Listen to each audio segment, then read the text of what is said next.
எங்கள் அண்ணனோட வெட்டிங்க்காக எனக்கு சாரீ எடுக்க வந்து சென்னை சில்க்ஸ் தான் நானும் அம்மாவும் போயிருந்தோம். அங்கே பார்த்தீங்கன்னா சாரீ சூப்பராக காமிச்சிருந்தாங்க. நான் வந்து கலர் கான்ட்ராஸ்ட்டாக வேணும்னு சொல்லி ஒரு கலருமே டிஃப்ரெண்ட்டாக பார்த்துட்டு இருந்தேன். எல்லாமே சூப்பர் கான்ட்ராஸ்ட் கலராக இருந்துச்சு.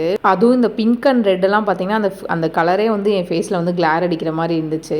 இருக்க கலராக இருக்கக்கூடாதுன்னு சொல்லிட்டு டிஃப்ரெண்ட்டாக வந்து நான் பார்த்துட்டு இருந்தேன். சரி வியர் பண்ணி பார்த்துடலான்னு சொல்லிட்டு ஒன்றா பார்த்துட்டு இருந்தேன். இந்த சாண்டல் வித் பிங்க் வந்து அம்மாவோட சாய்ஸு. சரி அதையும் கட்டி காமிச்சலான்னு சொல்லி கட்டி காமிச்சேன். பட் வந்து அது எனக்கு வந்து ரொம்ப டிம்மாக தெரிஞ்சிச்சு. இந்த சாரீ தான் எனக்கு ஒன் ஆஃப் த ஃபேவரட் சாரினே சொல்லுவேன். பட் ஆனால் இந்த ரெட் கலர் பார்டர் வந்து அம்மா சிம்பிளாக இருக்குன்னு சொன்னாங்க. சரின்னு சொல்லி யோசிச்சுட்டே வச்சுட்டேன். தென் இந்த பீச் வித் பிங்க் பார்டர் வந்து சூப்பராகவே இருந்துச்சு. ஆனால் வந்து நான் கட்டி பார்க்கல எனக்கு வந்து கொஞ்சம் பிரைட்டாக இல்லாத மாதிரி இருந்துச்சா. சரி இன்னும் பார்க்கலாமேன்னு சொல்லிட்டு இந்த சாரீக்கு போனேன். இந்த சாரியும் ரொம்ப சூப்பராக இருந்துச்சுங்க.